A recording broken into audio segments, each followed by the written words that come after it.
시청자 여러분 안녕하십니까. 8월 10일 시사정담 시작하겠습니다. 시청자 여러분, 문재인 대통령이 지난 7일 집단 사의를 표명한 노영민 비서실장을 비롯한 참모진 개편을 금명간 단행할 것으로 보이는데요. 후임 실장, 수석으로 거론되는 인사들을 보면 문정권이 아직도 정신을 못 차리고 있다는 생각을 지울 수 없습니다. 윤영걸 전 매경닷컴 대표님과 함께 청와대 개편 관련 내용 분석해 보도록 하겠습니다. 안녕하세요. 네, 안녕하세요. 지금 청와대가 오늘 오후에 수석 보좌관의 이른바 수보회의라고 그러죠. 회의가 있는데 지금 돌아가는 사정으로 봐서는 수보회의 전까지는 수석 교체 내용이 나오기가 좀 어려울 것 같고 어쨌든 시기를 놓고 오늘이냐 뭐 내일이냐 금명간 이루어질 것 같은데 또 조금 후임 인선의 난항을 겪고 있어서 8.15 광복절 이전에나 가야 되겠다. 그러나 이번 주에는 되겠죠. 이번 주에는 된다고 봐야죠. 지금 뭐 바뀌는 게 확실시 오늘 내일 금명간 바뀌는 게 이제 정무수석. 예. 강기정 씨. 정무수석하고 민정수석하고 국민소통수석 세 사람이 지금 바로 바뀌는 걸로 돼 있고 이제 노영민 비서실장은 후임자를 지금 좀 물색을 하고 있는 모양입니다. 좀 며칠 좀 늦어질 가능성이 많다. 이렇게 좀 되고 있습니다. 노영민 비서실장은 아무래도 이제 임종석 1기, 그다음에 노영민 2기. 이제 한 1년 9개월 정도 남았지 않습니까? 그렇죠. 그러니까 3기 비서실장이 되기 때문에 여러 가지 측면에서 비중 있는 인사라든가 또 3기 나머지 마무리를 잘할 수 있는 실장을 임명해야 한다는 측면에서 상당히 고심이 많이 되겠어요.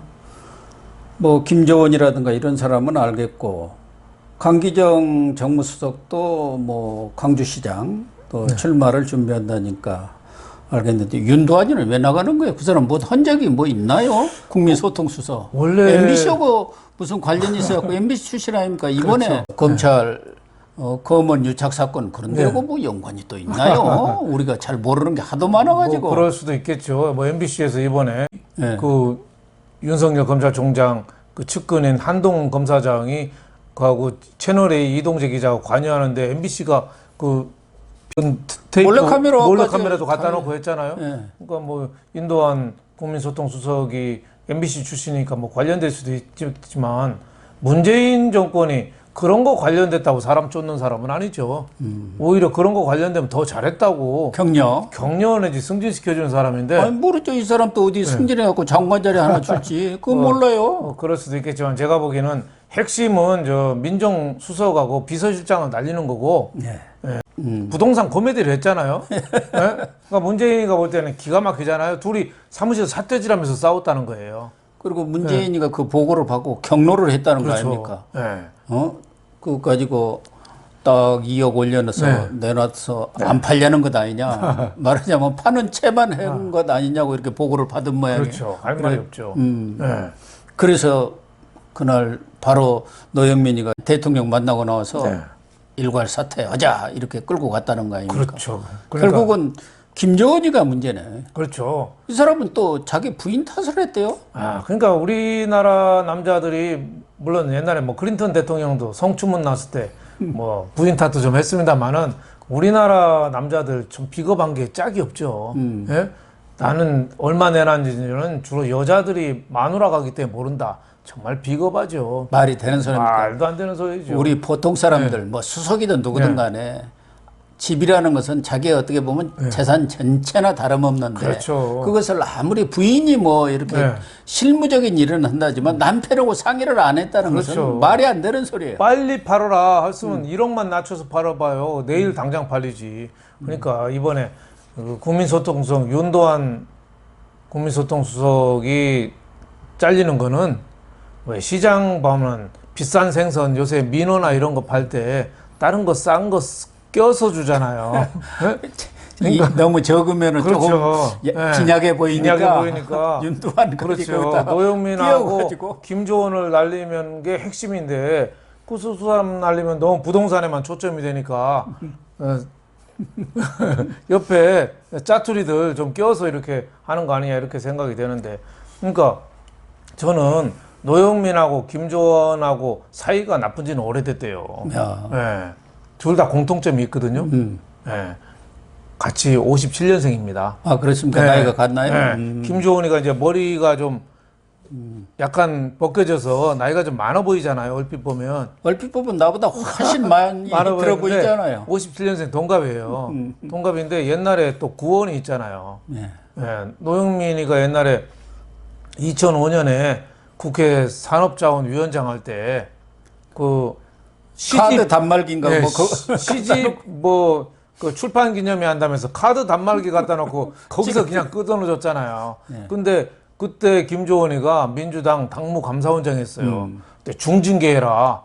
그래서 그때 중징계 했잖아요. 그럼 결국 국회의원도 못 했잖아요. 출마도 못하고 네. 그 야인이 됐으니까 이렇게 좀 가슴이 꽁 하고 있는데, 문정권 와서 비서실장으로 와 있는데 보니까 김조원이가 문재인하고 맨날 아삼육인 거예요. 네. 둘이만 이렇게 밥을 먹고 그런데요. 뭐 부인까지 같이 이렇게 네, 먹고 식사하고. 그러니까 그게 기업에도 저 잠깐 가 있어 보니까 회장하고 독대를 얼마나 자주 하느냐, 얼마나 오래 하느냐, 여기서 힘이 나오더라고요. 네, 회장이 얘기 안 한 거에다가 회장 독대 자주 하는 사람 자기 얘기를 붙여요. 네. 그래서 지시사항을 자기 거하고 회장 거랑 섞어서 막 해요. 네, 회장이 가만히 있는데 회장이 진노했다고 하면서 빨리 이거 하라고 하고, 네? 회장이 진짜 진노하는데 자기가 맞고, 측근들이 그래서 나라 망치는 게 그거거든요. 그러니까 김조원이가 보니까 문 대통령의 얘기다, 자기 얘기도 좀 섞고 했다는 게 이제 노영민 생각인 것 같아요. 예? 그러니까 노영민은 항상 화가 났죠. 비서실장을 빼놓고 둘이 점심 먹고 둘이 독대하고, 그러니까 나만 빼놓는 거 아니야? 그러니까 화가 난 거죠. 완전히 패싱이다 이거. 패싱이다. 그렇죠. 비서실장 밑에 민정수석이 있는 거 아니에요. 네. 그래서 다주택자 청와대 비서실 다 팔아. 노영민이가 지시했잖아요. 네. 김조원을 겨냥한 거라는 얘기가 있어요. 그러니까요. 네, 김조원 요새끼 좀 그래갖고 얼굴을 붉히면서 네. 그만두라고 하니까 당신이 뭔데 그만두라고 하냐고 막 요 그랬다고. 얄미운 놈 쫓아내야겠는데, 아 이거 보니까 잠실하고 강남하고 두 채 있네. 빨리 팔아. 근데 자기 청주하고 있는 거는 생각을 안 한 거죠. 근데 자기가 먼저 맞은 거예요. 어떻게 보면 청주하고 반포하고 있는데 자기는 하나 판다고 하면서 또 청주 거부터 판다고 하니까 그 국민들이 거기서부터 염장을 지른 거죠. 그래도 김조원이는 버텨갖고 민정수석보다는 집을 챙긴 거예요. 그렇죠. 버티면 이익이에요. 그래서 집을 안 팔았잖아요. 그렇죠. 안 팔았죠. 근데 이거에 노영민도 팔았다고 하는데, 팔았으면 한 달 내에 신고가 돼서 올라가야 되거든요. 근데 아직 그게 올라가질 않았어요.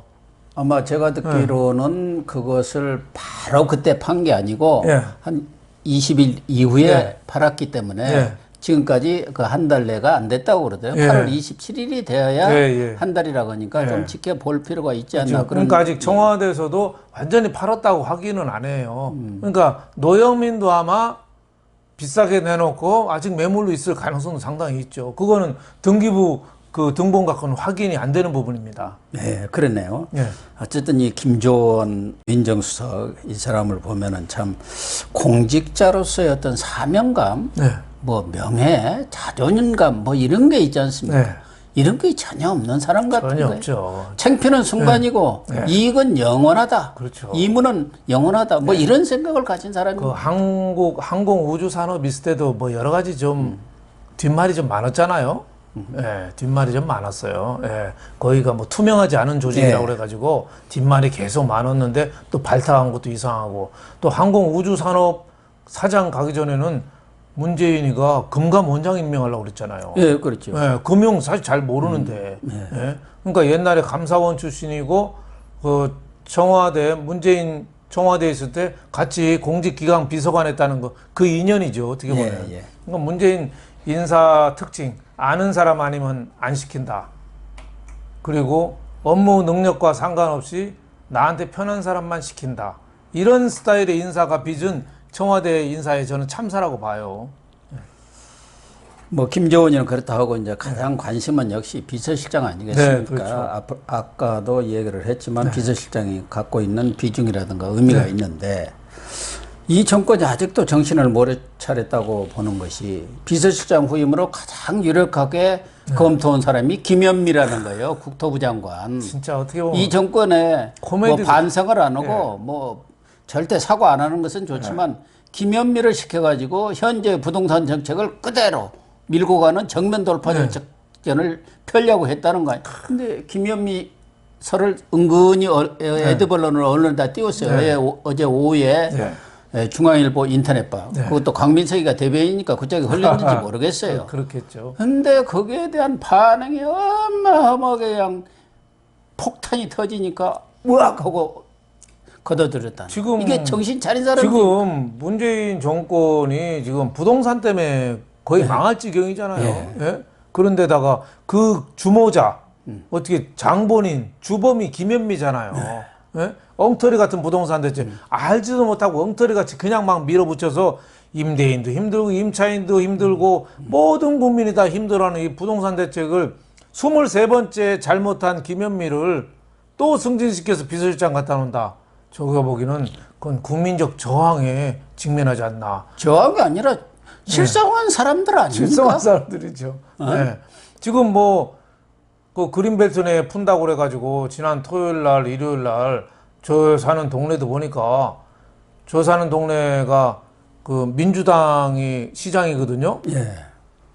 청와대 정부 규탄하더라고요. 민주당 시장이. 그 시장은 천막 쳐놓고 거기서 천막 뭐 쳐놓고 하고. 항의하고 있더구만요. 내가 보기에는 시장이 좀 있으면 머리 깎을 것 같은데요. 다른 사람은 깎았는데 본인은 민주당 출신이라 아직은 쭈삣쭈삣하는 것 같더라고요. 내가 보니까 머리 깎을 것 같다는 생각이 들어요. 예. 그러니까 아까 방금 예. 문재인 인사원칙을 얘기했는데 뭐 3원칙인가 뭐 있다는데 편한 사람, 능력에 관계없이 자기하고 잘 아는 사람, 돌려막기 뭐 이런 거 아닙니까? 그렇죠. 김현미가 그 대표적인 사람 아닙니까? 그렇죠. 예. 문재인 당 대표 시절에 비서실장이 있다. 예. 그때 제일 편하더라는 거 아닙니까? 자기 기분 잘 맞춰주는 사람. 예. 예. 그리고 상대방에 대해서는 어거지 주장 막 하는 사람. 예. 그 자기만 보호해주면 되는 거예요. 그러니까 지금 국회 견제도 사라지고 대통령이 뭐 컬트 같은 숭배 대상이 된 거죠 지금. 그 굉장히 우리가 위험한 민주주의 위기를 맞고 있다. 입법, 사법, 행정이 다 장악된 상태에서 대통령은 이란의 옛날에 호메이니처럼 은둔하고 있잖아요. 은둔하면서 나타나지도 않아요, 요 근래는. 막강한 영향력을 행사해서 다 하는 거잖아요. 그러니까 굉장히 위험한 거죠. 민주주의의 굉장한 저는 위험이다 이런 생각합니다. 거의 뭐 독재로 막 달리고 있잖아요. 이번에 윤석열 검찰 그 인사하는 거 봐요. 추미애가. 예? 세상에 난 그런 인사는 처음 봐요. 참말로. 그러고도 균형 인사했다, 뭐 발탁 인사를 했다, 뭐 이러고 앉아있네. 자화자찬에는 능해요. 그러니까 애완견들을 포진해놓고 그래도 할 말하는 검사들은 다 쫓아내고 이렇게까지 할 수가 있는가 이런 생각이 좀 듭니다. 조직이라는 것은 기본적으로 능력이 있는 사람을 발탁해서 조직의 책임자로 앉혀야만이 그 조직이 제대로 굴러가고 발전하고 성장하는 것 아니겠습니까? 그렇죠. 사람이라마다 다 능력의 차이가 있거든요. 네. 그 문찬석 강주지검장이 얘기를 했잖아요. 검사라고 다 검사냐. 네. 그런데 추미애 하는 거 보면은 조직에 있어서는 아무래도 능력이 좀 떨어지는 사람도 있고 출중한 사람도 있고 그러지 않습니까? 그렇죠. 그러면 그런 출중한 사람들을 인사를 해요. 검찰이라는 게 뭡니까? 범죄를 잘 잡아내고 명확하게 가려주는 사람. 그렇죠. 그런 사람들이 능력 있는 사람들 아니에요? 네. 거기에 능력이 없는 사람들은 아무래도 외곽으로 좀 처질 수밖에 없는데 그 사람들만 이제 처진 사람들만 전부 발탁해갖고 추미애 라인을 만들었어요. 이성윤 라인으로. 이래놓고 참 잘했다고 인사 잘했다고 스스로 자화자찬하고 있으니까 아무리 얼굴이 뻔뻔해도 그래도 분수가 있는 거 아니겠습니까? 그렇죠. 해도 너무하다. 인사해도 너무하다. 물론 뭐 검찰도 그동안에 잘못한 건 있죠. 특히 뭐 정관예우. 예? 자기 그 재벌 회장들 관련되거나 이런 거 있으면은 정관예우로 나가서 수임 막 받고 현직에서 밀어주고 뭐 이런 것들이야 개혁하고 고쳐야 되지만 그런 거 빼고 지금 수사, 대형 권력과 관계된 수사 이거를 올 스톱 시켜놨잖아요. 예. 그 지금도 그 총선 이전부터 못 하고 있는데 지금 수십 개가 되잖아요. 네. 지금 이번에 인사 나온 거 보니까 그 수사를 이제는 완전히 저 타임캡슐로 덮어버리겠다. 타임캡슐이 너 덮으면 그래도 100년 후에 열기라도 하지 그 타임캡슐까지 부셔버리겠다는 예. 그런 전략 아닌가 저는 싶어요. 예. 그렇습니다. 어쨌든 지금 김현미 카드는 일단 잡은 것 같아요. 여론이 워낙 워낙 안 좋죠. 안 좋으니까요. 워낙 안 좋죠. 예. 그래서 또 여성 비서실장 이 문재인 정권 특히 운동권들은 뭐하더니 처음 하고 뭐 이런 걸 좋아하더라고. 첫 여성 무슨 비서실장. 폼 잡는 거 폼 좋아하죠. 잡는 거. 예, 쇼하는 거. 예, 쇼. 보여주기 쇼. 이미지 정치. 소통을 해야 되는데 소통은 남 얘기 듣는 거잖아요. 네. 그 소통을 하나 쇼통을 하는 쇼통. 쇼쇼쇼죠. 쇼쇼쇼. 그 탁현민이가 들어오면서 특히 청와대를 완전히 이미지 정치하는 그런 쇼통 대통령으로 만들어버렸죠. 그렇죠. 그래가지고 무슨 도보다리 뭐 회담이다 뭐다 대화다 해가지고 했는데 무슨 결과가 있습니까? 아무런 결과가 없잖아요. 현재. 그래가지고 또 뭐 유은혜 교육부총리죠. 한심하죠. 한심하고 지금 교육도 엉망인데 이런 사람을 또 비서실장설로 국민하고 지금 제일 관계가 깊은 게 부동산하고 교육이잖아요. 예. 예? 부동산은 의식주 중에 주거, 옷 입고 먹고 옷 입는 문제는 이제 우리나라가 해결됐어요. 주거 문제를 뒤죽박죽 만든 김현미. 그리고 우리나라가 제일 세계적으로 관심이 높은 게 교육이잖아요. 교육위원회가 또 뒤죽박죽 만들어놔서 엉터리로 아무것도 교육에 대해서 아는 게 차라리 없는 사람 없는 게 나을 정도로 엉터리를 갖다가 교육위원 4년 했다 해가지고 네. 부총리 시킨 거 아닙니까? 그걸 잘했다고 저렇게 또 비서실장이 거론된다? 참 한심하죠. 한심해요. 어쨌든 거론되는 양정철 재등판론 또 뭐 우용군 추 러시아 대사 정해구 전 정책기획위원장 어쨌든 돌려막기 인사 외에 뭐 땜질 인사랄까 그런 것 외에는 별로 눈에 띄는 사람은 없는데 문제는 청와대에서도 지금 부동산 정책이라든가 지금 정책 실패의 책임을 져야 할 사람은 이 정책 라인입니다. 그렇죠. 김상조 네. 정책실장이라든가 그렇죠. 이호성 경제수석 이런 사람들은 멀쩡하게 앉아 있는 거예요. 김상조. 그러면 이 인사가 무슨 인사냐 이거. 네. 김상조가 물론 뭐 부동산 세금제나 여러 가지 추경이나 개입이 많이 했잖아요. 모든 정책, 이 부동산 정책에 대해서도 늘 얘기했잖아요. 자기 책상 위에 수십 개 있고 뭐 나오기만 하면 얼마든지 계속 카드를 밀겠다 해가지고 완전히 무슨 그 두더지 잡는 그거 있잖아요. 그러니까 때려잡기식 지금 정책을 펴온 사람 아닙니까? 그러니까 이번에 청와대 비서실 개각이 얼마나 웃기는 건지 알 수 있어요. 노영민, 김조은은 있는 부동산 안 팔라고 그랬다가 잘리는 거예요. 네. 그거는 어떻게 보면 해프닝이에요. 그것도 그렇죠. 당연히 잘려야 되지만 진짜 근본적인 거는 왜 부동산 참사가 일어났는가? 뭐 때문에 누가 잘못해서 이렇게 됐는가? 그거는 김현미하고 저 청와대 김상조하고 저 홍남기 경제부총리 이런 사람들이 엉터리 같이 한 거잖아요. 그 사람들이 책임져야죠. 근데 문제는 지금 부동산 정책의 실패를 전혀 인정하고 싶지가 않은 거예요. 그렇죠. 그러니까 그 사람들은 그대로 두고 오직 하면 또 김현미를 다시 비서실장으로 발탁해가지고 부동산 정책 불변이다. 그러니까. 이걸 지금 보여주려고 한 거 아닙니까? 그런데 여론이 워낙 나쁘니까 또 최근에는 이제 민주당에서까지도 막 욕하고 나서잖아요. 뭐 아직은 실명까지는 되지 않지만 익명으로 뒤에서 막 씻는 사람들이 지금 얘기 나오고 엄청나게 나오고 있습니다.